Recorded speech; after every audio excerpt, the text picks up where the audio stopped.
Olá, senhoras e senhores, queridos alunos, sejam bem-vindos a mais uma incrível aula de literatura.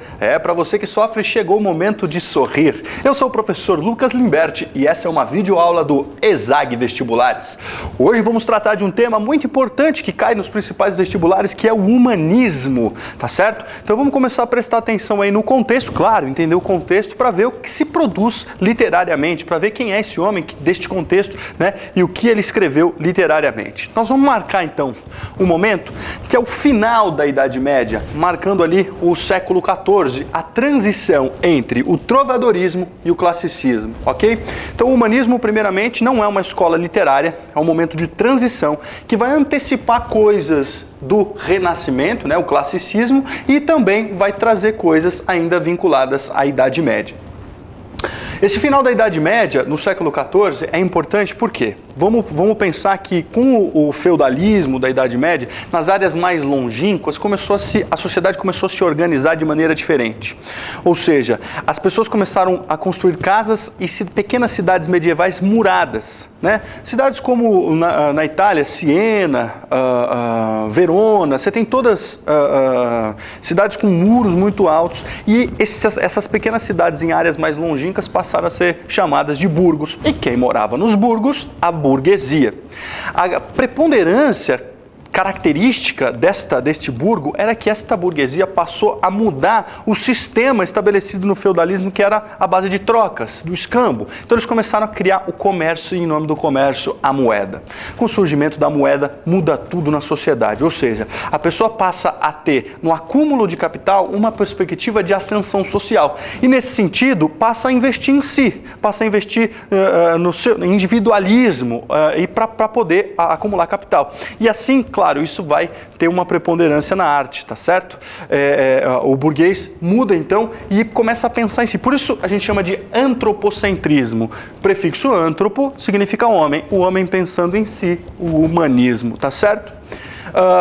Esse humanismo vai trazer para a arte uma perspectiva mais racionalista, vai antecipar questões e valores da antiguidade clássica do ponto de vista universalista e etc. Isso vai ter alguma preponderância na produção artística, né?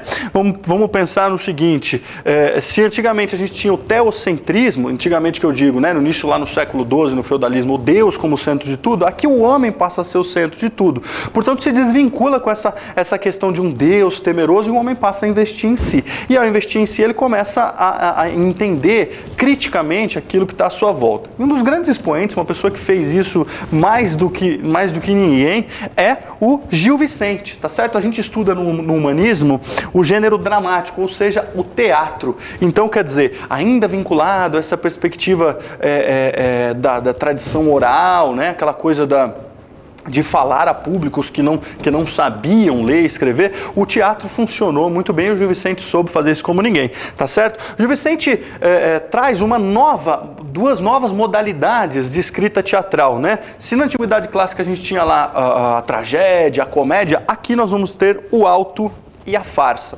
O auto são peças teatrais com a temática religiosa, tá certo? Então a temática religiosa aparece aqui não só como uma crítica, mas também é sempre o tema, né? Ou pode falar bem ou pode falar mal, você vê que até hoje a igreja se vale dos autos de Natal, aquela coisa toda, tá certo? E a farsa. A farsa é uma crítica social, uma crítica de costumes, né? As relações que se tinham ali na sociedade portuguesa deste fim de Idade Média, tudo bem? A grande característica das peças do Gil Vicente são que elas fazem uma crítica com humor, claro que nada revolucionário, a fim de transformar as raízes da sociedade, mas já colocando um dedo na ferida, mostrando ali essa perspectiva racionalista de um homem que entende a sociedade e a critica, tá certo? Fazendo sempre alegorias por intermédio de personagens que são tipos sociais, que representam a classe que eles estabelecem, tá certo? 1502 é o início, aí a primeira obra que se tem notícia é um auto da visitação, tá? Uma écloga pastoril que o Gil Vicente escreve, e depois ele fica famoso, claro, com a trilogia das barcas, né?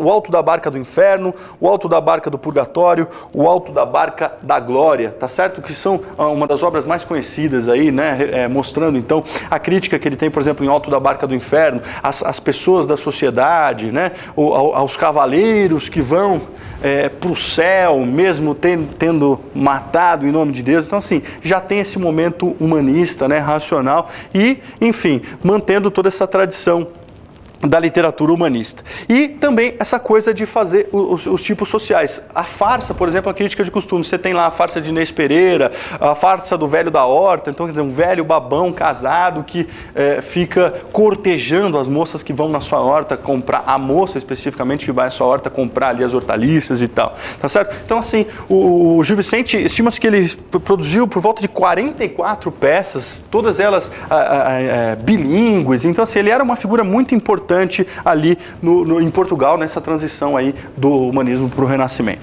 tá certo? Então, gênero dramático. Outro gênero importante é a poesia palaciana. A poesia palaciana, ela marca uma ruptura com a tradição oral. Ou seja, se no trovadorismo a gente tinha as cantigas trovadorescas, ou seja, aquelas poesias feitas para serem cantadas, musicadas, de uma sociedade ainda vinculada à tradição oral, a um português provençal, um português galego, das pessoas que não sabiam ler e escrever e precisavam, né? Aqui você vai perceber que, claro, o desenvolvimento humanista, o homem buscando se melhorar, né, estudar mais, há um contexto de circulação literária maior, portanto a poesia rompe com a tradição oral e passa a ter como objetivo ser escrita para ser lida. Então, os serões no Paço Real, esse ambiente palaciano, tinham poesias que eram completamente mais objetivas, mais limpas, né? Com uma estrutura poética desvinculada daquela coisa ainda de um português em formação, né? De uma língua portuguesa em formação. O principal expoente é o poeta Garcia de Rezende, porque ele compilou, juntou todo mundo que produzia poema ali na época e publicou em 1516 o Cancioneiro Geral, juntando vários poetas ali da época, o Sá de Miranda, que é outra figura importante, tá certo? E compilou ali essa poesia, tá? Tinha ali junto, né, as trovas, os vilancetes, as esparsas, tudo isso ainda em medida velha. Quando eu falo em medida velha, você tem que lembrar que são os versos de 5 ou 7 sílabas. Os versos de 5 sílabas, chamados também de redondilhas menores, e os de 7 sílabas, redondilhas maiores, tá certo? Então fica atento aí, é uma poesia mais clara, mais limpa. E por fim, o último gênero que aparece aqui no humanismo é a crônica historiográfica. A crônica historiográfica, ela vai retratar o ambiente da corte, tá? Os feitos dos reis. A figura mais importante é o Fernão Lopes, que inclusive, quando foi nomeado o cronista-mor da Torre do Tombo em 1434, a partir daí, desta nomeação, que a gente tem o início do humanismo. Isso é de grande importância. E o Fernão Lopes escreveu crônicas sobre Dom Pedro I, Dom Fernando, Dom João. Então, quer dizer, coisas representando a sociedade da época. Então, casamentos entre príncipes e princesas, grandes feitos da nação, guerras, tá? Retratando esse momento. E é importante dizer que o Fernão Lopes dava abertura, dava espaço para o povo como personagem ainda dessas suas crônicas historiográficas, tá certo? Então esse é o humanismo, espero que tenha valido a pena.